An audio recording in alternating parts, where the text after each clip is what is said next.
Stickball. This was the golden age of baseball, and every kid on the block dreamed of becoming the next Babe Ruth. But during the Depression, even a basic baseball bat was a major investment. If you flipped through a Sears or Montgomery Ward catalog back then, a cheap junior league bat cost 39 cents.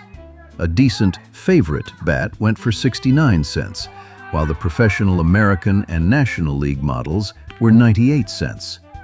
And if you wanted an exact replica of the bat Babe Ruth himself swung, or models used by stars like Al Simmons, that would set you back a whopping $1.69. These were the gods of the diamond in 1930. Every boy worshipped them, but for most struggling families, a store-bought bat was simply out of reach.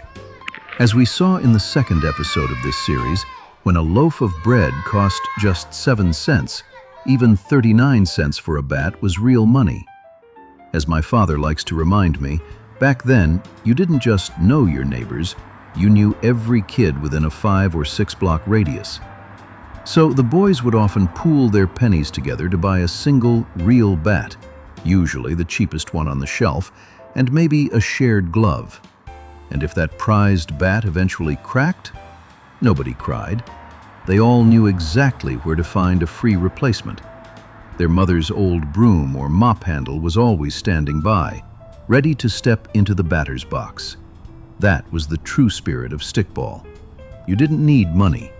You unscrewed a mop handle, chipped in 5 cents with the neighborhood kids for a cheap, high-bounce rubber ball, and suddenly you were the king of the street.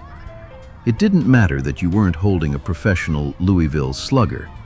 What mattered was the hustle, the imagination, and the sheer joy of the game. It wasn't about having the best equipment. It was about finding a way to play, no matter what you had. Now, take a look at the building on the left side of your screen. It holds another secret of that era, a landmark that has completely vanished from the city. Many people on the internet insist this is the old Mark Sheridan School, but that's a myth. This is actually John Hamline's school, located at the corner of West 48th and South Bishop Streets. According to official school history, this original building was constructed in 1880. Sadly, in 1947, that structure and its first addition were completely razed. Today, this is how the exact same location looks. The historic wing is entirely gone. If you doubt the location, let's look closer at the background. See those wooden buildings to the east on 48th Street with all the old advertising signs. Remarkable as it sounds, those exact same buildings are still standing today. Yes, they've been renovated over the decades, but if you look at the fundamental structure and the roof lines, it is absolutely undeniable. Those are the exact same buildings standing there in the 1930s. Looking at these two eras, it's hard not to feel that back in the 1930s, this neighborhood just had so much more soul. And it was the children who truly brought these streets to life. But while the streets belonged to the kids, they still had to share them with the daily rhythm of a city at work. If you look closely at the right side of your screen, you'll spot landmarks of a forgotten era, everyday sights that once defined American life, but have now vanished completely. Look at that parked white truck. That's the Bowman Dairy Company. For anyone who grew up in Chicago back then, it was one of the best memories. Opening the door to find fresh milk and other products right there. Long before supermarket chains and modern home refrigeration, the milkman was the lifeblood of the neighborhood. Every single morning he would drop off fresh glass bottles right at your doorstep. The 1930s was a turning point for Bowman. They were just beginning to phase out their iconic horse-drawn wagons in favor of these motorized delivery trucks. And for the kids playing in the street, the arrival of the Bowman truck was a blessing. The driver would often chip off shards of ice from the delivery crates and hand them out to the kids, a simple, free treat that tasted better than any ice cream during the hard years of the Depression.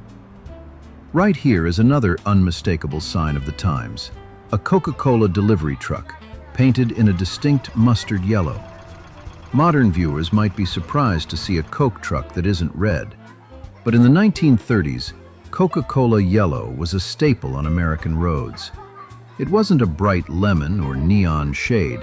Because of the oil-based enamels of the era and the constant coat of city dust, it had a dense, warm, sandy mustard tone. This classic look began to vanish after 1947, when the corporate headquarters in Atlanta ordered a strict standardization, mandating that the entire delivery fleet switch to the iconic Coca-Cola Red. Yet, the independent bottlers who operated in smaller towns were fiercely traditional. Many of them defied the corporate rule and kept ordering their trucks in the old-school yellow well into the 1950s and 60s. You could still spot these yellow survivors rolling down rural American highways as late as the early 1970s. But back in 1930s Chicago, this yellow truck was just another vibrant piece of the street quilt. Look at this. Just as that commercial truck slows down, a couple of boys instantly grab onto the tailgate for just a few bumpy seconds before dropping back onto the pavement. Today, a scene like this is completely unthinkable. But back in the 1930s, this was a common street sight. For these kids, a bumpy ride on the back of a truck was just part of growing up in the city. But the freedom of the Chicago streets didn't just belong to the boys. Look at these two young girls. Right on the edge of that same ruined block, they've carved out their own space on a narrow strip of concrete. Strapped to their leather shoes are the iconic metal clip-on roller skates of the 1930s. Anyone who lived through that era, or heard stories from their mothers, remembers the deafening metallic roar those steel wheels made as they vibrated against the uneven pavement blocks. These girls didn't have a smooth, manicured rink. They didn't care about the debris right behind them. All they needed was a few feet of sidewalk and a pair of skates to turn a tough Chicago street into an adventure. And just a few feet away, the rhythm changes. The unmistakable sound of a heavy laundry rope whipping against the concrete means it's time for long rope jumping. Buying a real jump rope was out of the question, so they would just untie a long piece of clothesline from the backyard. They would crowd the sidewalks in front of these old wooden-framed tenements, chanting rhythmic jump rope rhymes that everyone on the block knew by heart. In a city built on grit, these sidewalks echoed with the laughter of children who didn't care about the global crisis around them. They had a rope, a pair of skates, and each other. But perhaps the most striking sign of the times isn't a truck or a street game. It's right here under these boys' feet, the very ruins they are playing on. These piles of broken brick and debris tell a dark story, uncovering two major realities of 1930s Chicago: the desperation of the Great Depression and the famous Union stockyards. Back then, arson for profit became a plague across the city. As landlords and warehouse owners went bankrupt, their properties sat empty and land values plummeted. To recoup their losses, desperate owners hired arsonists, often linked to the Chicago mob, to torch the buildings for massive insurance payouts. The Chicago Fire Department saw an unprecedented spike in intentional blazes during the early 1930s, leaving charred, hollow shells of buildings scattered through working-class neighborhoods. But these ruins also carry the scars of another disaster: the catastrophic 1934 Union Stockyards fire. On May 19, 1934, a massive blaze erupted at Chicago's legendary meatpacking district. Driven by a severe summer drought and high winds, the fire tore through several city blocks in just hours. It consumed hundreds of buildings, livestock pens, warehouses, workers' homes, banks, and even the Halsted Street Elevated L train station. It took nearly 80% of the city's entire firefighting force to bring it under control, causing $8 million in damages. In today's money, accounting for inflation, that is a staggering $185 million. Because during the Depression, nobody had the money to clean up the wreckage, these disaster zones sat abandoned for years. And, just like that, the rubble left behind by economic desperation and historic tragedy became the everyday playground for the children of Chicago. And here is another historical symbol that hides much more than you might think. Just across the street, another group of boys is locked in a fierce, silent battle. This is the game of marbles. You've probably used the phrase "playing for keeps" or asked if someone has lost their marbles. Remarkable as it sounds, these very streets are where those phrases were either born or forever cemented into the American language. Back then, these boys weren't just playing for fun. Most of the time, they were playing for keeps. This popular idiom was born right here on the dirt patches of the streets, where losing your collection to an opponent felt like the end of the world. In fact, it was during this very era that losing your game pieces became forever linked with losing your mind, giving birth to another iconic idiom, to lose one's marbles. Now, linguists still debate the exact origin of that phrase. Many scholars believe that in the late 19th century, the word marbles became slang for common sense or brains. This slang actually evolved from the French word meuble, meaning furniture. Back then, people often referred to the human intellect as mind furniture. Losing the furniture in your head meant going crazy. Over time, the French meuble morphed into the English marbles. The truth likely lies somewhere in the middle.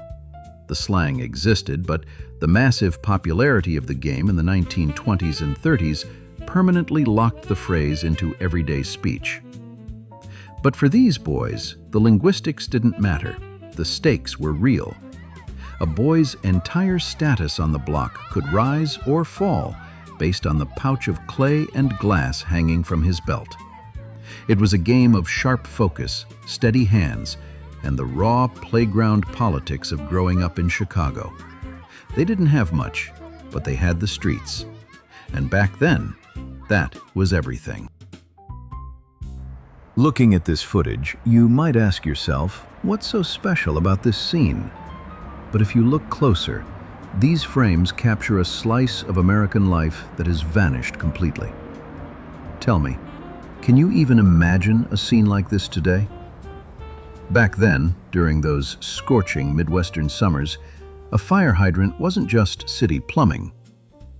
And right there in the background, you spot another unmistakable sign of the times. A vintage 7-Up advertisement. But look at the color. It's rendered in that classic, striking red. For decades, that bold red shield was the identity of the un-cola that we all grew up with. It wasn't until 1987 that the company flipped the script, making the vibrant green the dominant color we automatically associate with the brand today. It's these tiny colorized details, the red soda signs, the rushing water from a Johnny pump, that remind us how much the texture of our everyday world has shifted. It was a different country back then, tougher, simpler, but completely unforgettable. I hope this journey has helped you look at the childhood of the people who raised us, our parents and grandparents, in a completely new light. At the beginning of this episode, I asked you a question. Was that street freedom real, or is it just nostalgia blinding us? How did they survive the Great Depression, or were they simply making the most of what little they had? Looking at these restored footage, I think the answer is clear. The freedom was absolutely real. Yes, the 1930s was a devastating era for the adults. The crushing weight of poverty and joblessness broke many men and women. But for these kids, Those dirty streets and abandoned dirt lots weren't a symbol of poverty. They were an entire universe. My father and I actually talk about this quite a bit. Today, society spends a fortune trying to keep children constantly entertained, strictly scheduled, and protected inside perfectly safe, climate-controlled rooms. We hand them glowing screens that show them the whole world, yet somehow, many of them feel more isolated than ever. Back in the 1930s, a child might not have known where their next real meal was coming from. They wore hand-me-down shoes and played in the dangerous rubble of burned-down buildings. But they had something modern society has almost completely lost: true, unfiltered independence. Out there on the pavement, without adults watching their every move, they learned how to negotiate, how to share, how to take a scrape on the knee, and how to pick themselves back up. They didn't just survive the Depression. The grit of those streets forged them into the resilient, unbreakable men and women who would soon go on to build the modern world. Well, I truly hope you guys enjoyed this adventure back into the 1930s. If you want to see more of these historical deep dives and hear more stories from my father's era, please don't forget to click subscribe and hit the like button. I will be releasing new videos for you every single Saturday. Until then, thank you for watching. God bless, and I'll see you in the next one.